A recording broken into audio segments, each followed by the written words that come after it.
Untuk kali ini kita akan mencoba, menjelaskan ya, bagaimana terkait dengan pembuatan media presentasi. Tapi di sini dari hasil karya ilmiah atau jurnal artikel yang dibuat, khususnya ya, khususnya yang telah dibuat terkait dengan artikel jurnal. Nah, jadi, selain yang namanya publikasi melalui jurnal, itu kita bisa menggunakan media seminar ataupun proceeding, di mana kita bisa melakukan presentasi karya ilmiah di, apa istilahnya itu, di forum tertentu terkait dengan karya ilmiah atau publikasi karya ilmiah, di mana nantinya outputnya jurnal yang kita buat juga akan dipublish, tapi dalam forum proceeding, bukan jurnal. Tapi ya sama-sama terpublish ya, cuman beda apa namanya konten saja. Artinya yang satunya jurnal, yang satunya melalui proceeding. Tapi keduanya itu sama-sama merupakan publisher ya. Kayak seperti itu. Nah, yang paling penting terkait dengan isi materi atau presentasi nantinya yang harus kalian apa ya, unggulkan atau kalian tonjolkan terkait dengan penelitiannya itu adalah yang pertama menjelaskan latar belakang sama peluangnya ya, khususnya apa sih peluang yang ada pada penelitian ini itu apa, atau yang menjadi pokok bahasannya. Terus ada rumusan masalah, kemudian ada batasan masalah, ada tujuan penelitiannya, itu tujuan penelitiannya itu apa, kemudian dikemukakan ide atau value atau kelebihan dari penelitian ini itu apa. Ya, jadinya kurang lebih seperti ini yang paling penting untuk apa ya istilahnya itu membuat publik ataupun nanti di forum itu teman-teman yang mendengarkan itu menjadi tertarik pada karya tulis kita seperti itu. Lalu kita coba bahas satu persatu ya, di mana latar belakang dan peluangnya itu. Kalau di dalam latar belakang itu harus menjelaskan kalimat why. Ya, why. Why itu apa bahasa Indonesianya? Mengapa, Pak? Mengapa? Ya, ya mengapa. Jadi ketika kita menjelaskan suatu presentasi kepada audiens ataupun di forum, itu usahakan dalam kita menjelaskan itu bisa mencakup ataupun bisa mengisyaratkan kepada audiensnya itu mereka bisa memikir mengapa sih eh, ini si peneliti ini itu membuat penelitian terkait ini. Jadi paling utama adalah yang melatar belakangi ya. Mengapa penelitian ini harus dibuat, atau yang melatar belakangi ini ada apa? Apakah ada yang sangat krusial di penelitian ini, ataukah ada yang memang sangat dibutuhkan terkait dengan pembahasan ini, atau memang hanya sebatas ketertarikan dari si peneliti. Ya, seperti itu. Apakah ada atau belum penelitian dilakukan? Artinya nanti di dalam latar belakang itu juga akan menjelaskan terkait dengan penelitian terdahulu. Apakah sudah ada atau belum? Kalau sudah ada, penelitian terdahulu itu bagaimana? Apakah hasilnya bagus atau kurang bagus, atau bagaimana? Nah, itu tergantung dari penelitian yang dilakukan sebelumnya. Yang penting ini adalah poin latar belakang itu harus kontras. Yang dimaksud kontras itu ya jelas, eh, apa istilahnya, jelas, singkat, padat. Jadi orang yang yang membaca ataupun istilahnya mendengarkan penjelasan dari presenter itu menjadi bertanya-tanya, mengapa sih ini kok gini gini gini gitu. Nah, itu latar belakang dan peluang. Lalu di setelah latar belakang itu pastinya yang pertama adalah rumusan masalahnya. Jadi si presenter ini itu harus bisa merumuskan permasalahan yang dihadapi dalam penelitiannya. Buatlah poin-poin rumusan masalah dari mulai global hingga spesifik ya. Artinya di sini ada suatu penelitian yang terkait dengan pesawat terbang. Ya, ada beberapa hal pesawat terbang kan banyak part-partnya dari segi konstruksi, bahan material, kendali, sistem ataupun komunikasi. Nah, itu semua itu merupakan permasalahan yang global atau topik-topik yang global. Nah, kalau bisa dari perumusan masalah itu ya kita jelaskan yang paling utama atau pokok globalnya itu apa. Kemudian yang selanjutnya itu mengerucut ataupun istilahnya apa ya? Semakin mendalam. Artinya kalau misalkan kita suka di bagian material, nah, material komposit ataupun material pesawat terbang komposit ya ini, nah itu nanti bisa menjadi hal yang lebih dalam lagi, lebih spesifik. Artinya nanti bisa merupakan jadi parameter terkait dengan misalnya dengan spesimen apa ataupun dengan misalkan mencampurkan resin ataupun dan lain sebagainya. Jadi lebih spesifik rumusan permasalahannya itu seperti itu. Nah, setelah dikemukakan rumusan masalahnya, perlu kita buat juga terkait dengan batasan masalah. Dimana kalau batasan masalah kan kita harus menguraikan terkait dengan batasan dalam penelitian kita itu apa. Artinya misalkan kita fokusnya di tadi material komposit, maka kita batasi. Jadi untuk pembahasan ini hanya sebatas material kompositnya, bukan melakukan proses perbandingan dua komposit ataupun lain sebagainya. Itu kan merupakan batasan. Misalkan ini bukan membahas terkait dengan konstruksinya, jadi hanya membahas materialnya saja. Nah, terus tunjukkan beberapa variabel atau parameter yang akan ditentukan dalam penelitian. Parameternya itu apa? Misalkan ada dua spesimen atau ada dua metode atau hal yang lainnya ya. Yang penting itu merupakan batasan masalah dari suatu penelitian yang kalian buat. Artinya yang jelas lah. Parameter input dan outputnya itu harus jelas. Inputnya apa, outputnya nanti berupa apa. Misalkan kalau di dalam dunia electrical, ini inputnya misalkan ada input sensor, sensor dari kecepatan angin ataupun gyro ataupun magneto. Jadi digunakan untuk kestabilan drone. Jadi outputnya nanti bisa menggerakkan propeller ataupun motor supaya bisa stabil ketika terbang.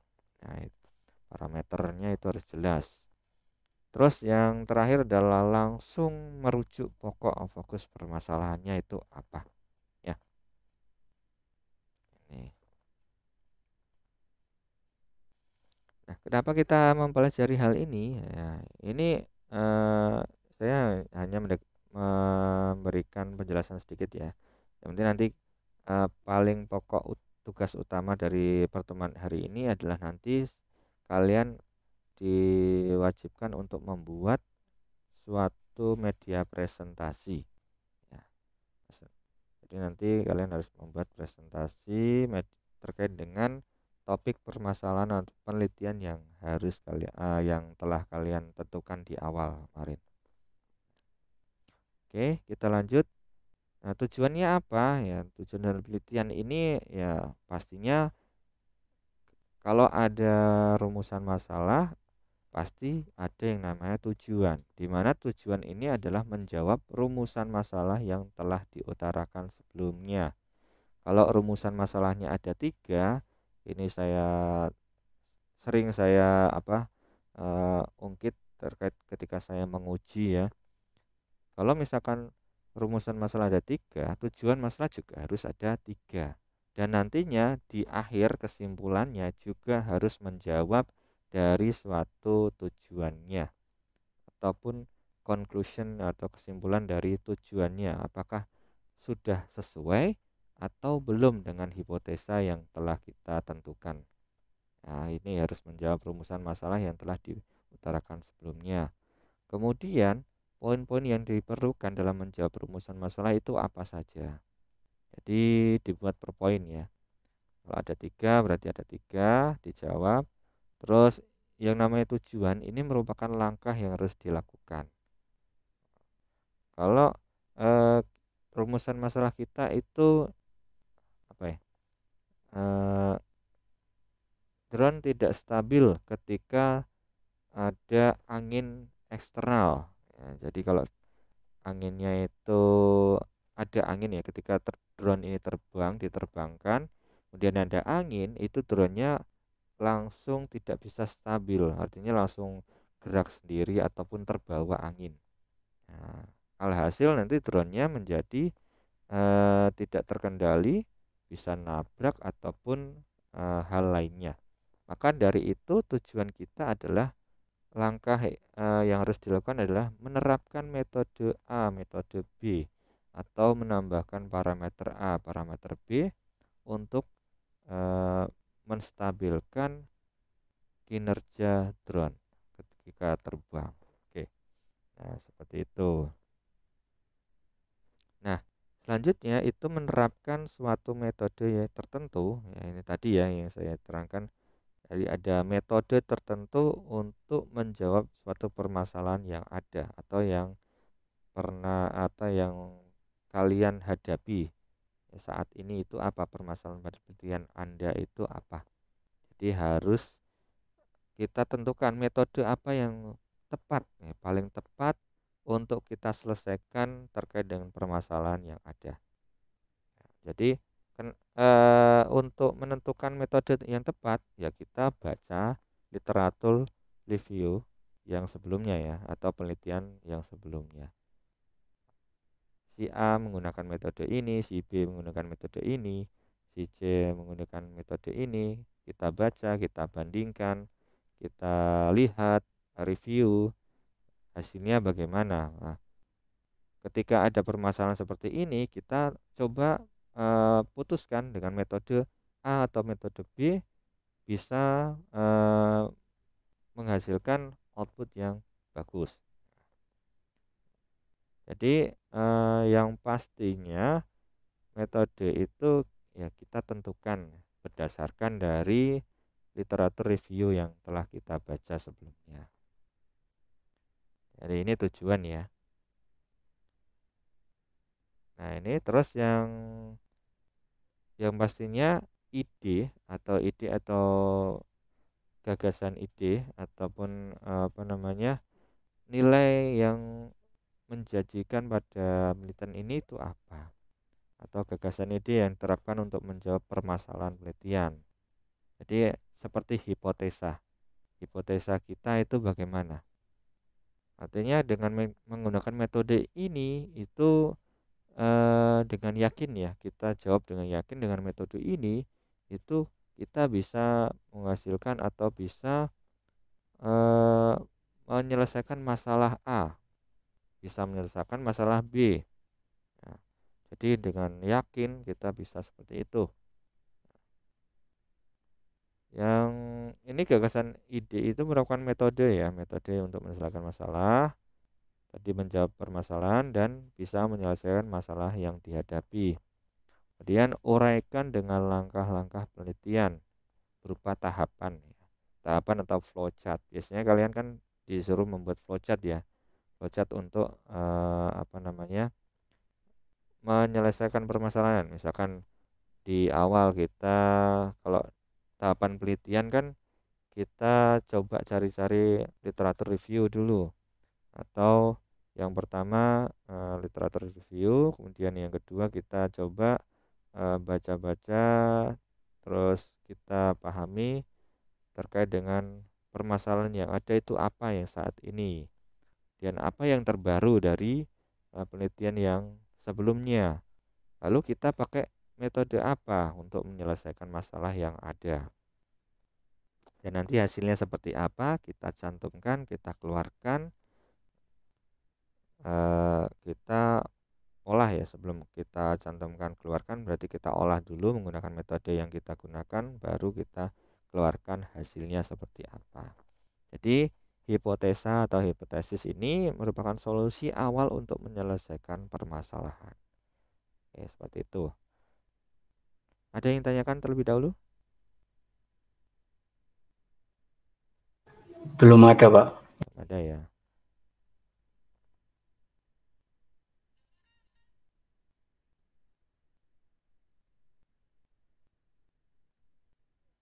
Oke. Nah, ini ide dan more value itu sudah terakhir ya. Nah, lalu tugas kalian untuk minggu depan adalah nantinya membuat mempresentasikan eh, hasil pembuatan media presentasi ya. Ini sebelumnya saya berikan catatan penting bila menggunakan slide presentasi ya. Perhatikan untuk ukuran font itu jangan terlalu kecil. Kemudian perhatikan batas halaman per slide. Terus tuliskan poin-poin apa yang tadi ya, artikel yang Anda pakai atau gunakan untuk menyusunnya, jurnalnya ya. Jangan langsung kopas. Artinya apa ya?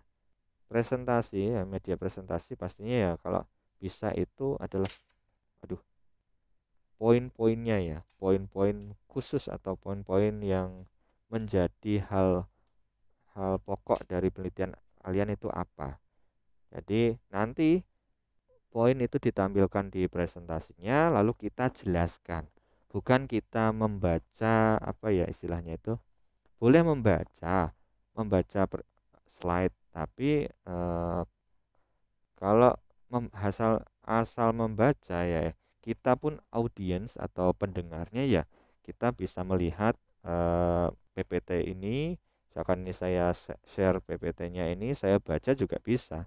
Artinya dalam satu poin ini itu kita bisa menjelaskan.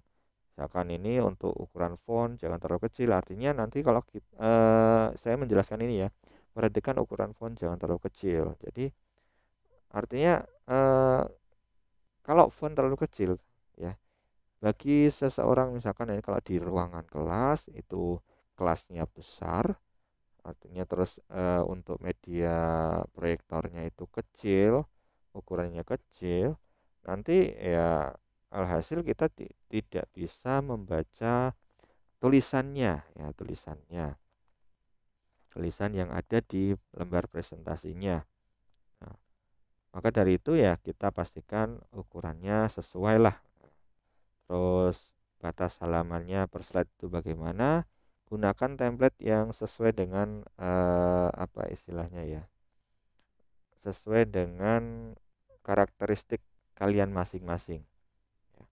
Kalau suka dengan apa template yang berbasis media putih, warna putih ya, monggo silakan warna putih. Misalkan ada yang suka dengan warna-warni, setiap ada kata diberikan kotak, dikasih warna, warna merah, warna biru, warna kuning dan lain sebagainya untuk mempercantik ataupun memperhias tampilan slide materi, silahkan. Itu merupakan daya tarik tersendiri ya sebagai audiens. Misalkan saya mendengarkan kalian melakukan presentasi, itu ya merupakan apa ya, nilai nilai tersendiri ya. Wah, bagus nih untuk media presentasinya.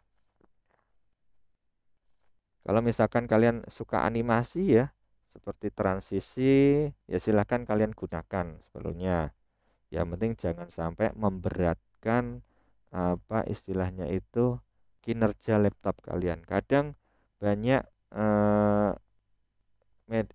menggunakan media animasi dan transisi yang terlalu berlebihan ketika seseorang melakukan presentasi di depan kelas ataupun di depan publik, karena media ataupun perangkatnya tidak mumpuni. Akhirnya kadang ketika kita next atau menjalankan animasi, terjadi kadang gambarnya patah-patah ataupun gerakannya menjadi lemot ataupun lain sebagainya seperti itu ya. Nah, ketika melakukan presentasi pastinya kita harus mengupayakan suara atau presentasinya jelas. Seperti saya ini suaranya saya jelas ya. Kalau di media online ya, ini saya pakainya mic ya, mikrofon. Jadi kemungkinan ya pastinya jelas.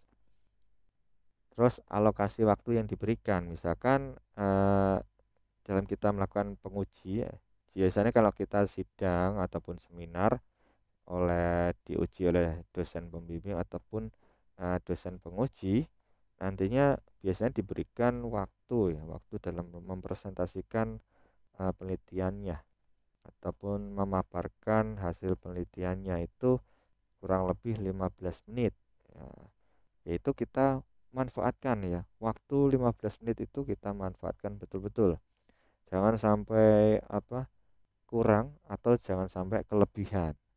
Nantinya kalau misalkan kita kelebihan gara-gara kita membahas satu topik itu sampai beberapa menit sehingga kita tidak bisa menjelaskan slide yang berikutnya, itu akan menjadi kekurangan atau penilaian yang kurang dari si penguji tersebut. Seperti itu. Atau misalkan di publik ya atau di conference, itu nanti menjadi hal yang kurang plong bagi seorang audiens atau pendengarnya. Ya, yang paling penting adalah perhatikan kontak audiens.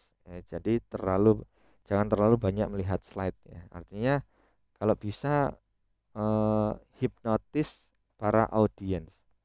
Kalau kalian bisa menghipnotis audiens, nanti eh, ketika kita melakukan presentasi penelitian itu audiens itu akan menganggap wah hebat ini penelitiannya ini nih. Jadi tidak ada yang kurang, serasa tidak ada kurangnya. Kalau kalian bisa melakukan hipnotis seperti itu, saya jamin nantinya ketika kalian melakukan presentasi di hadapan penguji, ya udah nanti ya penguji akan menilai bagus seperti itu.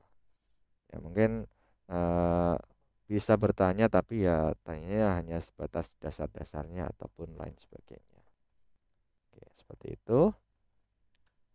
Nah, ini ya tugas kalian ya untuk hari ini adalah silakan kalian nanti untuk mempersiapkan presentasi ya, presentasi karena ini ada 6 orang ya. 6 orang paling cukup lah besok untuk melakukan minggu depan untuk melakukan presentasi satu persatu ya. Presentasi satu persatu terkait dengan penelitian yang dibuat ya. Jadi nanti ini kita presentasikan di pertemuan ke-7 besok. Pastikan nanti silakan untuk setelah perkuliahan ini kalian buat media presentasi sesuai dengan penelitian atau tema penelitian kalian, buat sebagus mungkin, sejelas mungkin, dan pokoknya nanti usahakan dalam melakukan presentasi itu bisa menjelaskan ya, seperti itu. Izin bertanya, Pak. Boleh, gimana aku? Itu untuk presentasinya kalau semisal presentasi yang waktu sempro bagaimana, Pak? Boleh, Dipresentasikan di sini. boleh, Ya, silakan. baik, Pak. Jadi saya tidak membatasi ya. Misalkan kalian sudah mempunyai materi seminar yang sebelumnya di seminar proposal, silakan besok dipresentasikan, jadi disiapkan. Nah, seperti itu. Ada yang lagi ditanyakan?